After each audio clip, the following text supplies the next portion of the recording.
Hello, isang mapagpalang panahon sa ating lahat. Ito tagapaglingkod nyo, karunungan ng Diyos, Tenet Martial Arts, sa totoong pangalan ng Richel R. Kukuy Kabungkal. So, napapansin nyo, meron po tayo langis, may bato umo, at may ilang previs. So, ito po ipapadala natin sa ibang bansa, no? Yan, so, dakong USA. Yan, so, papansin nyo, pwede pa lang makalusot ang ganito. Yan, nakadepende yan. So, ang mahirap ngayon is papuntang Delano, California o sa medyo mahirap sa pagpa-DHL, pero kakalusot pa rin yan. So, susubukin natin ulit. At yan, so again, ang gamit po natin na ibabagi ay bato umo. So, gusto ng tatangkilik na lagyan natin ng ah, cage. So, ito yung disenyo ng cage natin. Okay? So, ang copper wire.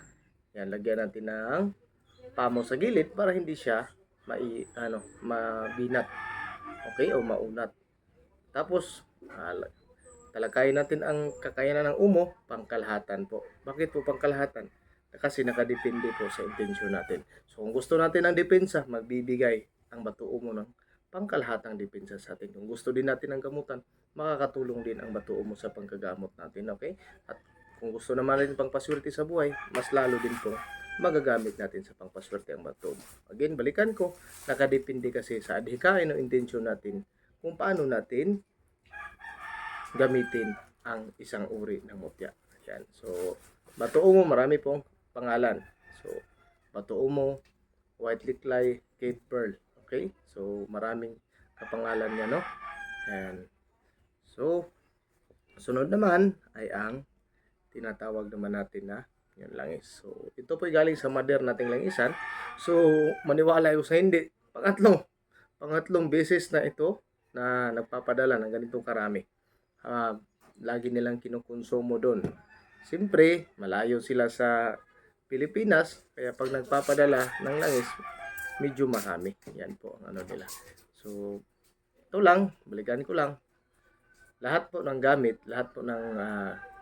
gamit mula sa kalikasan, nangangailangan po ng tamang proseso sa ritual, pasbas at konsagra. So, kung ano ba yung ritual? Yun po ang kaugalian na ginagawa ng mga mag-aanting o magagamot para tawagin mga banal na sa paligid. Okay? Pagkatapos naman, ang pagsabihin natin konsagra, mga kapatid, kung anong klaseng kapangyarihan ang ipapasok mo. Okay? So, kung anong klaseng kapangyarihan ang ilalagay mo sa kargada. Hindi ibig sabihin, mutya na siya, ay yun lang ang magiging kapangyarihan. Hindi, kailangan pa rin ng konsagra. Na kung ano man yung kapangyarihan niya, mas lumakas at lalagyan mo pa ng kapangyarihan tulad ng pangkalahatan, depensa, gamutan at pangpaswerte. Pagkatapos naman, pagbasbas, yun na. Tatawag ka sa mga pangalan ng amang may kapal at saka sa mga itinalaga niyang mga tagapagbantay sa atin para umanib sa gamit at umanib sa iyo. At yun na ang maging tinatawag nating santong abay o yung abyan in Bisaya na tutulong sa iyo sa panahon ng mga kagipitan. Okay? So again, isang mapagpalang panahon at hanggang sa muli mga kaibigan. Please like, share, subscribe po sa video natin. Ito si Master Tenet, Richel R. Kukuy Kabungkal. Hanggang sa muli at mapagpalang panahon po sa ating lahat.